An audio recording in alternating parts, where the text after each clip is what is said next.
بسم اللہ الرحمن الرحیم الحمد للہ رب العالمین والصلاة والسلام علی سید الانبیاء والمرسلین وعلی آلہ واصحابہ اجمعین۔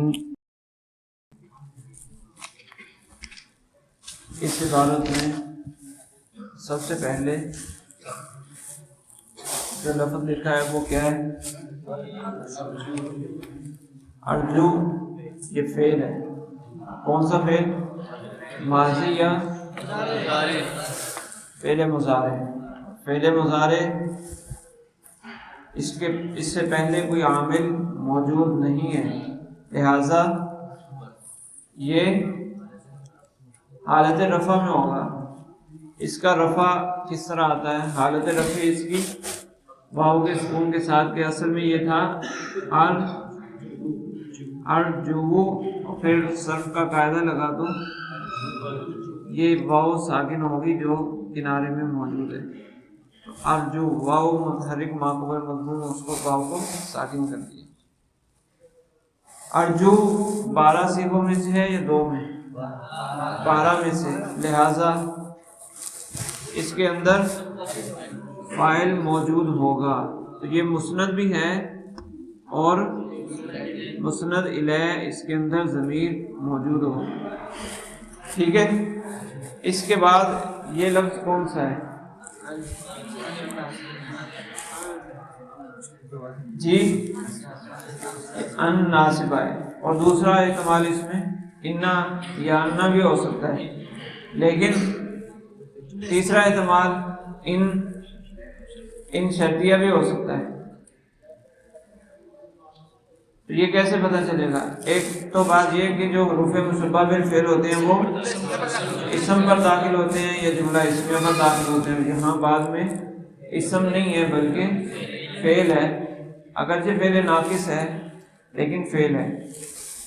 اور ان شرطیہ بھی نہیں بنایا ہم نے اس کو، کیوں؟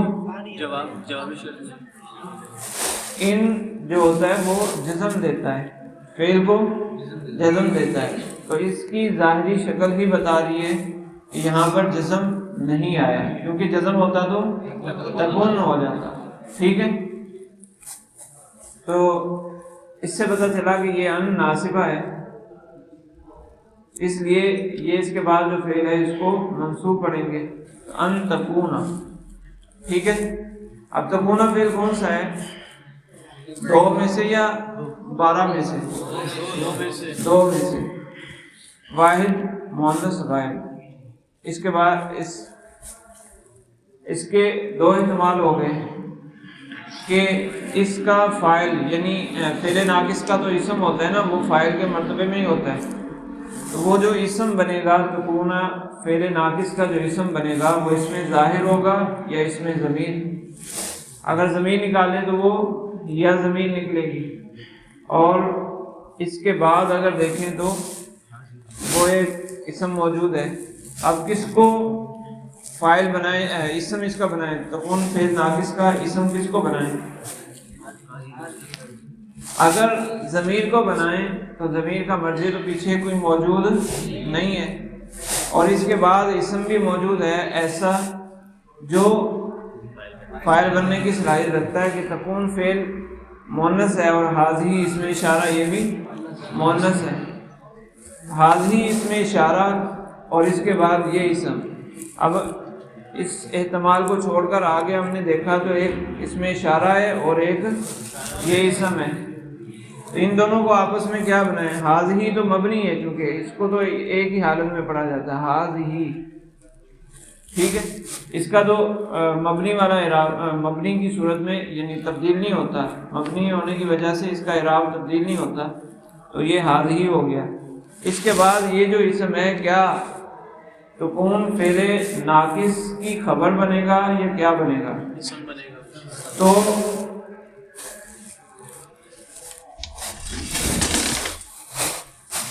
دو اسم ہمارے پاس جمع ہوئے، 2 اسم ایک جیسے ہیں معرفہ اور نکرہ ہونے کے اعتبار سے۔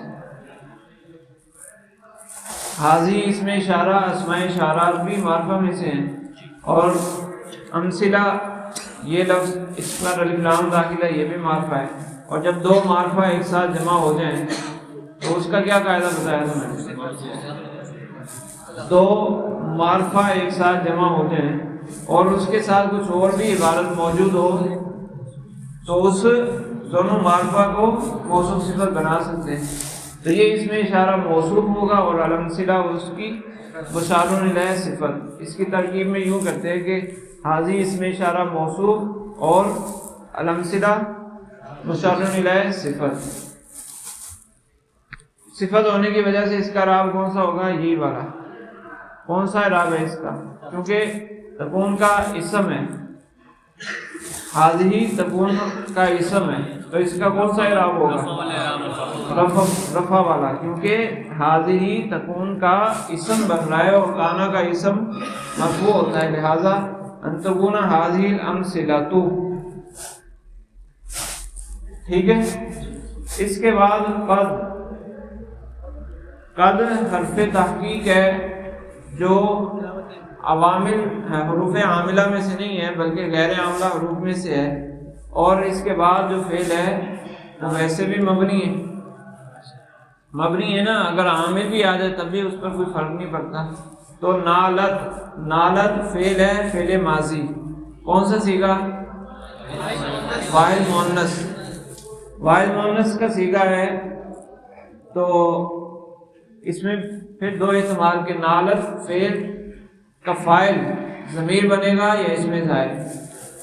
ایک اس کے بعد اسم موجود ہے اور ایک اس کے اندر ضمیر نکالی جا سکتی ہے.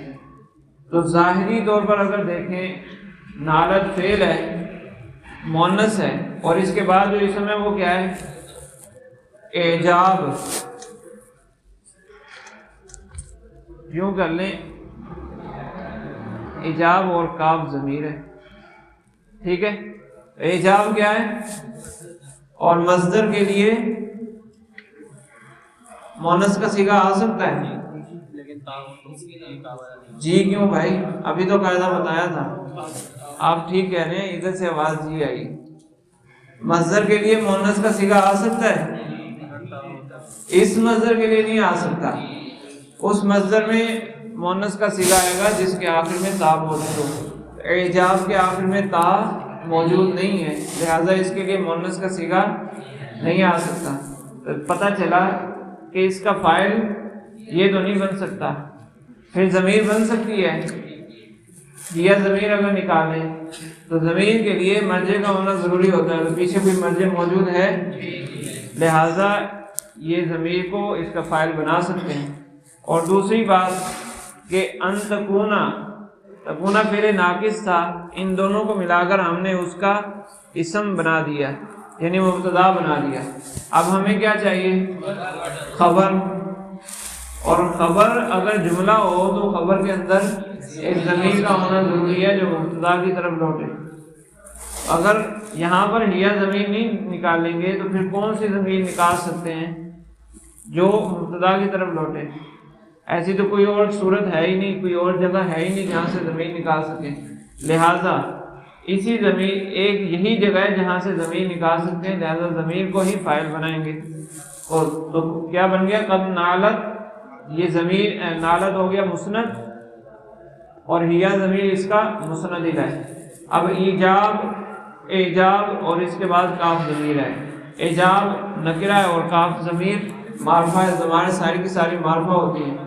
دو اسم اس طرح جمع ہو جائیں کہ ایک نکرہ ہو ایک معرفہ ہو. پہلا نکرہ ہو تو پھر ان کو کیا بناتے ہیں؟ مضاف الیہ. تو کاف ضمیر ہوگی مضاف الیہ، اور مضاف ضمائر چونکہ مبنی ہوتی ہیں تو اس کا اعراب تو فتح کی صورت میں ہی آئے گا. اعراب ظاہر ہوگا فتح کی صورت میں، لیکن یہ حالت کون سی ہے؟ حالت جری میں ہے. محلن یہ مجرور ہے. لیکن ایجاب کو کیا کریں؟ جب ایجاب سے پہلے کوئی عامل جار نہیں ہے، جر دینے والا کوئی عامل نہیں ہے، اور نہ ہی یہ مسند یا مسند الیہ بن رہا ہے، تو پھر اس کو نصب دے دو تو کیا ہو گیا؟ ایجاب کا. قد نالت ایجاب کا. یہ مسند الیہ اور یہ دونوں مضاف الیہ مل کر اس کا مفعول ہو جائیں گے. تو یہ پورا مل کر جملہ فعلیہ خبریہ ہو کر تکون ان تکونا کی خبر، اور تکون فعل ناقص اپنے اسم اور خبر سے مل کر ان جو ان ناصبہ ہوتا ہے اس کو ان مصدریہ بھی کہتے ہیں، یعنی وہ جملہ ویسے بھی مفرد کے حکم میں ہوتا ہے لیکن جب ان داخل ہوتا ہے تو وہ اس کو مصدر کے معنی میں کر دیتا ہے، یعنی مفرد مزید مفرد بنا دیتا ہے، تو یہ ہو گیا مفرد۔ اب اس کا محلاً اعراب کیا ہوگا،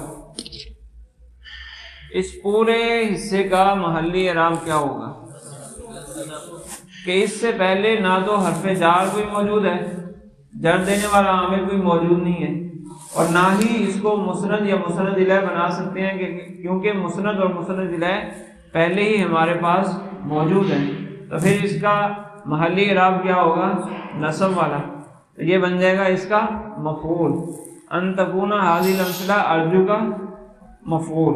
ٹھیک ہے، سمجھ آ گئی؟ تو اس طرح یہ پورا جملہ مکمل ہو گیا۔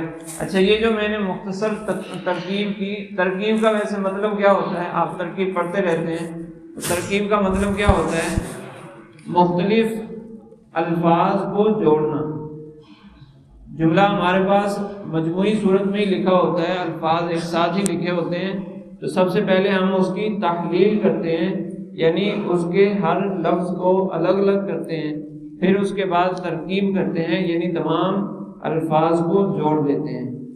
ترکیب کرنے کے دو طریقے ہوتے ہیں جو ہمارے ان علاقوں میں مروج ہیں، وہ دو طریقے ہیں، ایک ترکیب عام جو ترکیب کی جاتی ہے اور دوسری ترکیب زنجیری ہوتی ہے۔ یہ جو بالکل مختصر الفاظ میں ترکیب کی جائے، اس کو یہ زیادہ رائج طریقہ ہے عام حالات میں، یعنی عام کسی بھی جگہ ترکیب کرنی ہو تو اس طریقے سے ترکیب کی جاتی ہے، لیکن جو خاص ترکیب والی کتاب ہے جس میں صرف ترکیب پر فوکس کیا جاتا ہے، اس کتاب میں کئی جگہوں پر ترکیب زنجیری کی جاتی ہے۔ ترکیب زنجیری کیا ہوتی ہے، وہ تفصیلی ترکیب ہوتی ہے، اور انشاءاللہ آئندہ کلاسوں میں اگر ٹائم ملا تو انشاءاللہ تھوڑا سا اس کو بھی دیکھیں گے، ابھی فی الحال اسی پر گزارا کرتے ہیں۔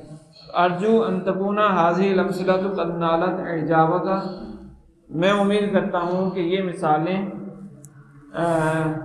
تمہیں تمہاری خواہش کو پہنچ چکی ہوں گی، تمہاری مطلوبہ مقدار تک پہنچ چکی ہوں گی۔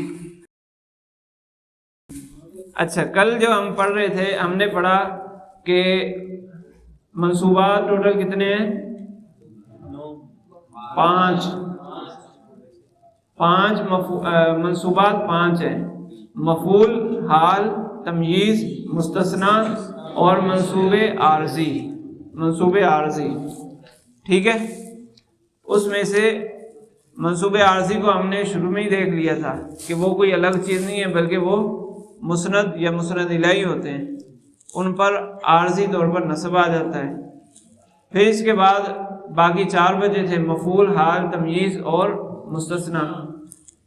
مفعول کی 5 قسمیں ہیں، ان 5 قسموں میں سے ہم نے 4 قسموں کو دیکھا تھا۔ مفعول مطلق وہ ہوتا ہے کہ جو ماقبل فعل کے الفاظ یا کم از کم معنی کے مطابق ہو، وہ مفعول مطلق بن سکتا ہے جو ماقبل فعل کے ہم الفاظ ہو یا ہم معنی ہو۔ ٹھیک ہے، اور مفعول بھی وہ تھا کہ مفعول بھی وہ ہوتا ہے کہ جس پر فاعل کا فعل واقع ہوتا ہے یا جس پر فاعل کے فعل کا اثر ظاہر ہوتا ہے، اس کو مفعول بھی کہتے ہیں۔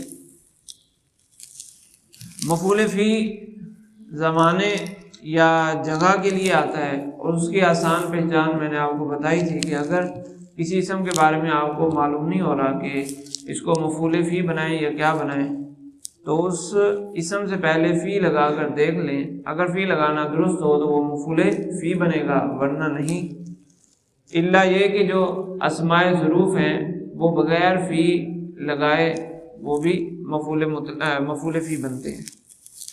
اس کے بعد مفعول لہو تھا.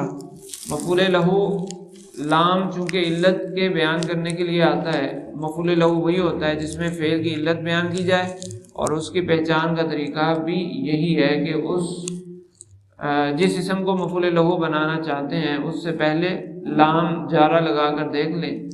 اگر وہ علت اور وجہ فعل کی علت یا فعل کی وجہ بن رہی ہے تو پھر اس کو مفعول لہو بنا سکتے ہیں. لام کا لگانا درست ہے تو مفعول لہو بنا سکتے ہیں، ورنہ مفعول لہو بنانا درست نہیں ہوگا. اس کے بعد جو آخری مفعول تھا وہ ہے مفعول معہو. مفعول معہو کیا ہوتا ہے؟ مفعول معہو وہ مفعول ہوتا ہے جو واو کے بعد واقع ہو.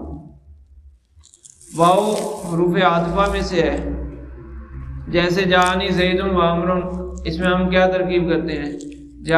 جا فعل، نون وقایا، یا ضمیر متکلم مفعول، متکلم کی ضمیر مفعول، اور زید معطوف علیہ، اور واو حرف عطف، زید معطوف علیہ اور واو حرف عطف، اور امر معطوف علیہ اور معطوف مل کر کیا بنتے ہیں؟ فاعل. واو کا کام کیا ہوتا ہے؟ دو چیزوں کو ملا دینا. واو ملانے کے لیے آتی ہے. جب کہا تھا جانی زیدن تو اس کا مطلب تھا کہ آنے کا فعل صرف زید سے صادر ہوا، لیکن جب جانی زیدن و عمرن کہہ دیا، اس کو بیان کرنے کا ایک طریقہ تو یہ تھا کہ جانی زیدن جانی عمرن یوں کہا جاتا کہ آنے کا فعل زید سے صادر ہوا، آنے کا فعل عمر سے صادر ہوا. لیکن مختصر طور پر آنے کے فعل میں دونوں کو جمع کرنے کے لیے، دونوں کو شامل کرنے کے لیے ہم نے واو کا استعمال کیا، تو وہ ہو گیا جانی زیدن و عمرن، یعنی آنے کے فعل میں زید اور عمر دونوں شریک ہیں، دونوں ہی شامل ہیں. تو واو آتی ہے ملانے کے لیے، جمع کرنے کے لیے. حروف عاطفہ کے اعتبار سے جو واو ہوتی ہے وہ جمع کرنے کے لیے آتی ہے. اب مفعول معہو کے اندر جو واو ہوتی ہے، واو کا چونکہ اصلی معنی جمع کرنا ہے، لہذا یہاں بھی جمع کرنے کا کچھ نہ کچھ معنی پایا جاتا ہے. تو کہتے ہیں کہ یہ وہ واو ہوتی ہے جو ما کے معنی میں ہو. مفعول معہو اس واو کو اسم کو مفعول معہو بنایا جا سکتا ہے جو واو کے بعد واقع ہو، ایسی واو جو ما کے معنی میں ہو. تو پہلی آسان پہچان تو یہ ہے کہ واو اگر ہوگی تو مفعول معہو بنایا جا سکتا ہے، ورنہ نہیں. اگر واو نظر آ رہی ہے تو مفعول معہو کا احتمال ہے. اگر واو نظر نہیں آ رہی، بغیر واو کے آپ مفعول معہو کو سوچنا بھی نہیں ہے. اچھا، دوسری بات یہ ہے کہ چونکہ یہ مفعول معہو کے اندر جو واو ہوتی ہے وہ ما کے معنی میں ہوتی ہے، تو اگر آپ کو واو نظر آ رہی ہے اور آپ کو یہ نہیں سمجھ آ رہا کہ اس کو مفعول معہو بنائیں یا واو عاطفہ بنائیں، تو پھر واو کو ہٹا کر واو کی جگہ ما لگا کر دیکھ لیں. اگر ما لگانا درست ہو تو اس کو مفعول معہو بنا سکتے ہیں، ورنہ مفعول معہو نہیں بنا سکتے.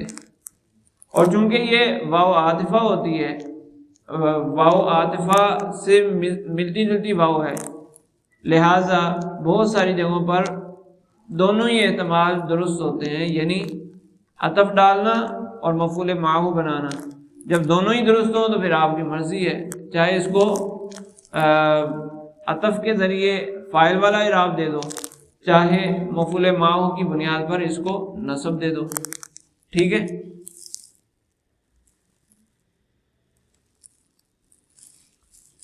جیسے اس کی مثال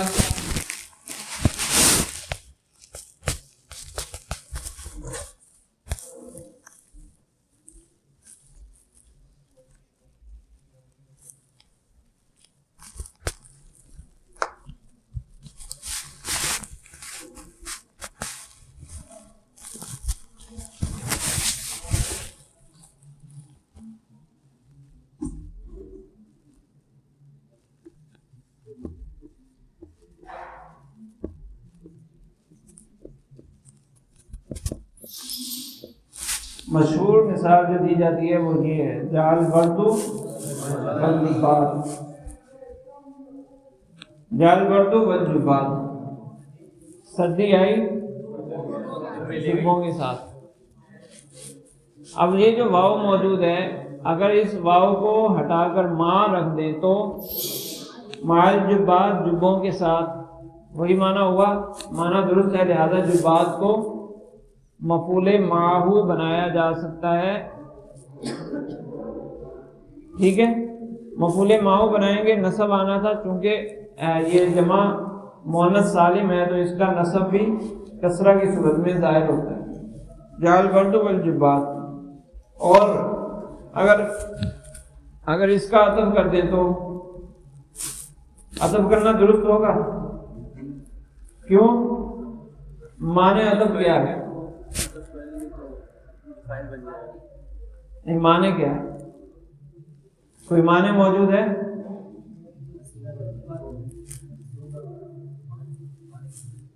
وہ تو ہم نصب دے رہے ہیں نا، ویسے اس میں کوئی معنی موجود ہے؟ معنی کوئی موجود نہیں ہے، لہذا اگر اس کو عطف کریں تو پھر یہ کیا ہوگا؟ جعل برد والجبات، یہ بھی درست ہو جائے گا،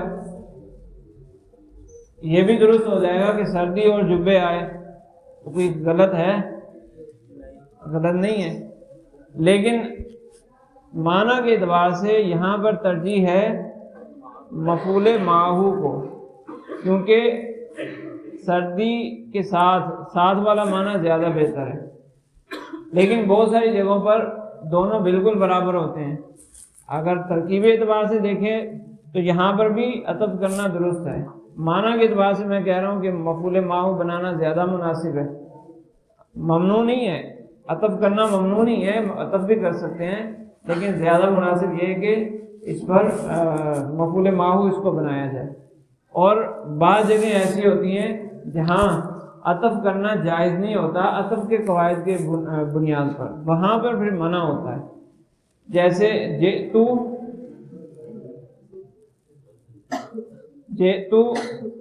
و زید۔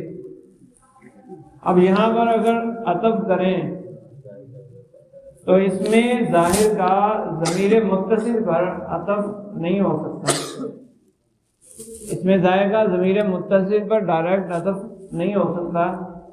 عطف کے قواعد میں سے یہ ہے کہ ضمیر متصل کی تاکید ضمیر منفصل کے ساتھ لانا ضروری ہوتا ہے، تو جب عطف جائز نہیں ہے، اب اس میں اس کو زیدن ہی پڑھیں گے، جئتو و زیدن، ٹھیک ہے۔ تو عطف جائز ہونا یا نہ ہونا وہ نحوی قواعد کی بنیاد پر، کہ اگر کوئی معنی عطف موجود ہو تو پھر اس کو نصب پڑھنا ہی ضروری ہوگا، اور اگر معنی عطف نہ ہو تو دونوں طرح پڑھنا درست ہوگا، یعنی رفع بھی پڑھ سکتے ہیں اور نصب بھی پڑھ سکتے ہیں، ٹھیک ہے۔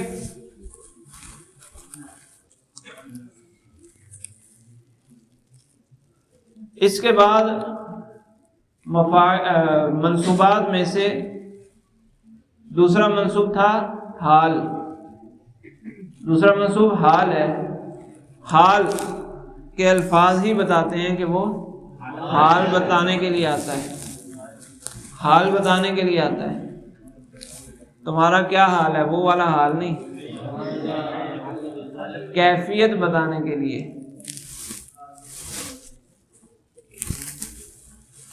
اس کی پہچان یہ ہے کہ حال عموماً صیغہ صفت ہوتا ہے، حال عموماً صیغہ صفت ہوتا ہے، یعنی اس میں فاعل ہوگا یا اس میں مفعول۔ دوسری پہچان یہ ہے کہ یہ ہمیشہ نکرہ ہوتا ہے، اگر معرفہ ہو تو اس کو حال نہیں بنا سکتے، تو حال ہمیشہ نکرہ ہوتا ہے اور عموماً یہ صیغہ صفت ہوتا ہے، یعنی اس میں فاعل یا اس میں مفعول ہوتا ہے۔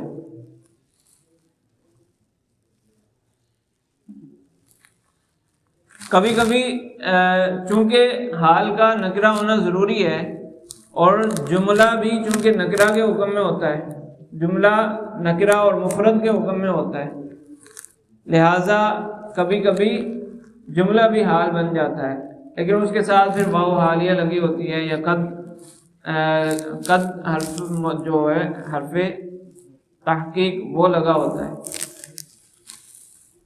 تو حال جو ہوتا ہے وہ کسی کی حالت بیان کرتا ہے. اب کس کی حالت بیان کرتا ہے؟ چونکہ حال منصوبات میں سے ہے تو اس کو نصب کون دے گا؟ فعل. اس کا مطلب یہ ہوا کہ حال سے پہلے فعل لازماً موجود ہوگا. فعل پیچھے کوئی موجود ہوگا، چاہے لفظوں میں ہو چاہے مقدر ہو، فعل تو ہوگا. وہ فعل اس کو نصب دے گا.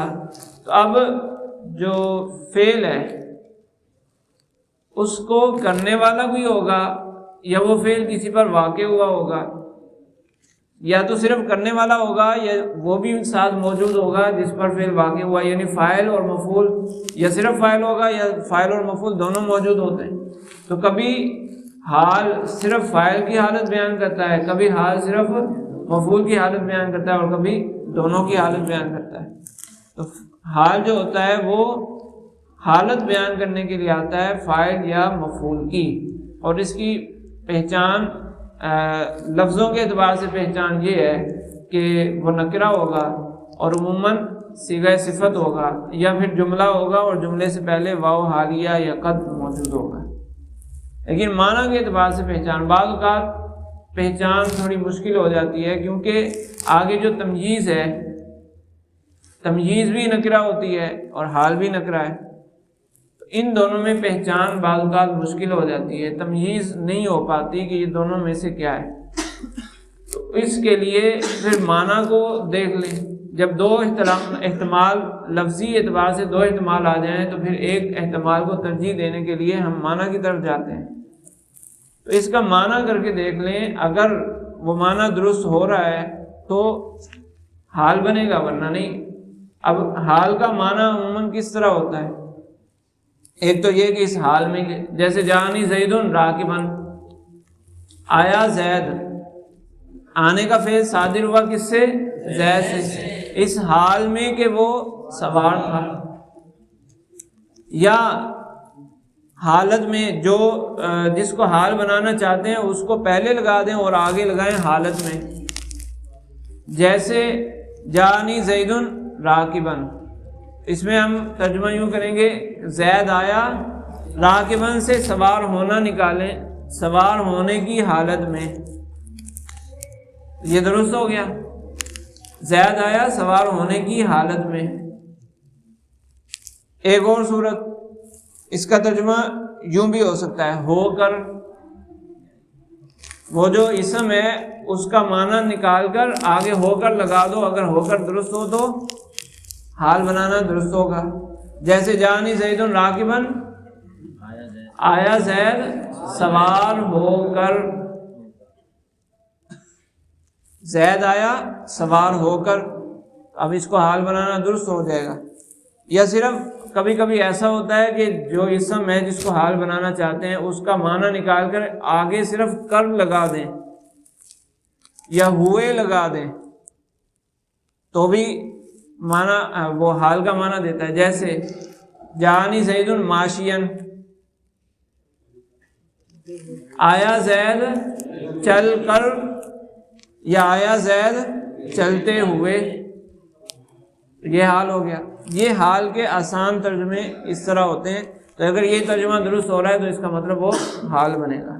ٹھیک ہے. تمییز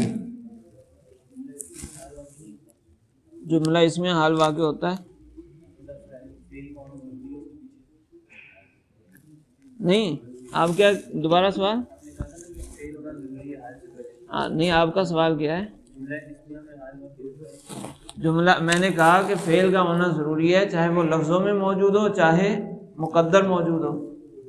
جملہ اسمیہ سے اگر حال واقع ہوگا تو اس میں عموماً ایسا ہوتا ہے کہ کوئی شبہ یعنی جار مجرور موجود ہے، اس کا جو وہ نکالیں گے، متعلق نکالیں گے، اس سے یہ حال بن جائے گا. لیکن عمومی صورتیں حال کی کیا ہوتی ہیں؟ وہ فعل کے بعد ہی آتا ہے. تو یہاں پر چونکہ ہمارا مقصد زیادہ گہرائی میں جانا نہیں ہے مختصراً جو زیادہ استعمال ہونے والی چیزیں انہی کو سامنے رکھنا ہے تاکہ ہمارے لیے عبارت آسان ہو جائے. تو اس لیے یہ باتیں میں اسی اعتبار سے کر رہا ہوں. ٹھیک ہے. تو عموماً حال جو آتا ہے وہ چونکہ جملہ فعلیہ کے اندر ہی ہوتا ہے، تو اس لیے میں نے کہا کہ اس سے پہلے فعل یا تو لفظوں میں موجود ہوگا یا مقدر ہوگا، لیکن فعل ہوگا اور وہ فعل اس اسم کو نصب دے گا. اچھا، تمییز جو ہے، تمییز کیا ہوتی ہے؟ تمییز کا لفظوں سے ہی ظاہر ہے واضح کر دینا، فرق کر دینا. فرق تب ہوتا ہے جب مختلف چیزیں مل جائیں. مختلف چیزیں مل جائیں تب فرق کیا جاتا ہے نا. تو اس کا مطلب ایک جگہ پر مختلف چیزوں کا احتمال آ گیا، مختلف احتمالات آ گئے. اب ان احتمالات میں سے اگر ایک کو کسی لفظ کے ذریعے اس ایک احتمال کو متعین کر دیا جائے تو اس کو کیا کہیں گے؟ اس ایک لفظ کو کیا کہیں گے؟ تمییز. جیسے ابھی ہم ترکیب کرتے ہوئے میں نے کئی جگہ کہا نا کہ یہاں یہ بھی احتمال ہے، یہ بھی احتمال ہے. اگر اس احتمال کو متعین کرنے کے لیے کوئی لفظ استعمال کر دیا جائے تو اس کو کہیں گے تمییز. یا پھر کسی جملے کے اندر یعنی کوئی الفاظ جو ذکر ہیں اس کے اندر ابہام پیدا ہو رہا ہے، کوئی بات ادھوری رہ گئی ہے، اس ادھوری بات کو مکمل کرنے کے لیے جو لفظ لایا جائے گا وہ تمییز کہلائے گا. یا کسی جگہ پر پوشیدگی پائی جا رہی ہے، اس پوشیدگی کو ختم کرنے کے لیے جو لفظ لایا جائے گا اس کو تمییز کہیں گے. یا یوں کہہ لیں کہ ایک عبارت ذکر کی گئی، اس عبارت کو سن کر اطمینان نہیں ہوا، کچھ تشنگی باقی رہی، اس اطمینان کو لانے کے لیے، اس تشنگی کو ختم کرنے کے لیے جو لفظ لایا جائے گا اس کو کیا کہیں گے؟ تمییز. ٹھیک ہے. اب یہ مختلف تعبیریں جو میں نے تمییز کی. اچھا، یہ ایک اور بات، تمییز جو ہے وہ مجمل اور مفصل سے ملتی ہے. اجمال، تفصیل، یہ دو چیزیں آپ نے پڑھی ہیں، اجمال اور تفصیل. اجمال کے بعد تفصیل جب کی جاتی ہے یا تفسیر کی جاتی ہے وہ کیسے ہوتی ہے؟ ایک چیز ذکر کر دی جاتی ہے پھر کہا جاتا ہے یعنی، ایسے ہی کہا جاتا ہے نا. تو اس تمییز سے پہلے والی جو چیز ہے اس میں ابہام ہوتا ہے، اس میں پوشیدگی ہوتی ہے، اس میں کچھ کمی رہ جاتی ہے یا اس میں کچھ مختلف احتمالات ظاہر ہو رہے ہوتے ہیں. جب ایک کو متعین کریں گے اس کے لیے یعنی کر کے متعین کر سکتے ہیں یا نہیں؟ جو پوشیدگی ہے اس کو یعنی کر کے ختم کر سکتے ہیں یا نہیں؟ تو تمییز کی پہچان آ گئی. کہ تمییز کیسے پہچان میں آئے گی؟ یعنی لگا کے دیکھ لو. جس چیز کو تمییز بنانا چاہتے ہیں اس سے پہلے، اس اسم کے معنی سے پہلے یعنی لگا کر دیکھ لو تو پھر پتہ چل جائے گا کہ یہ تمییز ہے یا نہیں. جیسے آپ جب فقہ کی کتابیں پڑھتے ہیں، فقہ کی کتابوں میں اکثر جگہ الفاظ تمییز کے استعمال ہوتے ہیں. ویسے تو عموماً جو تمییز ذکر کی جاتی ہے، ایک تو بات یہ ہے کہ وہ پیمانوں کے بعد ہوتی ہے. مختلف چیزیں کے پیمانے ہوتے ہیں نا، ان پیمانوں کے بعد جو لفظ ذکر کیا جاتا ہے وہ تمییز ہوتا ہے، یا عادات کے بعد جو ذکر کیا جاتا ہے وہ تمییز ہوتا ہے. لیکن دیگر کتابوں میں جب عبارت چل رہی ہوتی ہے اس میں اس کے علاوہ بھی تمییز پائی جاتی ہے. نسبت میں ابہام پایا جاتا ہے، اس ابہام کو دور کرنے کے لیے جو لفظ لایا جاتا ہے اس کو تمییز کہتے ہیں. جیسے اگر کہا جائے المال فی یدی فلان، یا فی یدی ہی کہہ لیں آسان، المال فی یدی ہی، مال اس کے ہاتھ میں ہے. اب اس میں مختلف احتمالات آ گئے کہ مال اس کے ہاتھ میں تو ہے، اس کے قبضے میں ہے. قبضہ تو کئی طرح کا ہوتا ہے. فقہ کے اندر، شرع کے اندر قبضے کی کئی قسمیں ہیں. قبضہ امانت ہوتا ہے، قبضہ ملک ہوتا ہے، قبضہ زمان ہوتا ہے. تو مختلف احتمال ہو گئے، اب کسی ایک احتمال کو متعین کرنے کے لیے اگر آخر میں لفظ لگا دیں گے تو وہ کیا بنے گا پھر تمییز۔ المال فی یدی، مال اس کے ہاتھ میں، ملکن یعنی بطور ملک، دینن یعنی بطور قرض، مال اس کے ہاتھ میں ہے لیکن اس کا اپنا نہیں ہے، بطور قرض ہے۔ المال فی یدہ امانتن، مال اس کے ہاتھ میں ہے لیکن ملکیت کے طور پر نہیں بلکہ اب یہ جو میں ترجمہ کر رہا ہوں طور پر اس طور پر، تو تمییز کا ایک ترجمہ یوں بھی ہوتا ہے، امانت کے طور پر، ملکیت کے طور پر، تو آخر میں طور پر لگا دو، اگر درست ہے تو پھر وہ تمییز بن گئی، یا یعنی کر کے لگا دو تو یعنی، اور آگے بیان کرو گے تو اگر معنی درست ہے تو وہ تمییز بن جائے گی۔ یا اعتبار سے، بعض جگہ ہوتا ہے اعتبار سے، اس لفظ کے بعد اعتبار سے لگا دو تو بھی تمییز والا معنی حاصل ہوتا ہے، جیسے طاب زید، زید اچھا ہے، کس اعتبار سے؟ نفسن، ذات کے اعتبار سے، ذات کے اعتبار سے، طاب زید علم، زید اچھا ہے علم کے اعتبار سے، اب علم کا لفظ اور آگے اعتبار سے لگا دیا، علم کے اعتبار سے، ذات کے اعتبار سے، یہ معنی بھی ہے۔ تو تمییز کا معنی اعتبار سے، کے اعتبار سے، ڈیش کے اعتبار سے، یا ڈیش کے طور پر، یا یعنی اور آگے پوری بات لگا دیں تو یہ تمییز کے معنی ہے، تمییز کی پہچان کے لیے۔ تو یہ آسانی حال اور تمییز میں جب التباس آ جائے، پہچان نہ ہو، تو پھر اس طرح معنی کر کے دیکھ لیں، تمییز حاصل ہو جائے گی۔ جو مختلف احتمال تھے اس میں سے کسی ایک احتمال کو تمییز حاصل ہو جائے گی، یعنی ایک احتمال ممیز بن جائے گا، ٹھیک ہے، سوری تمییز بن جائے گا، ممیز تو پہلے ہوگا۔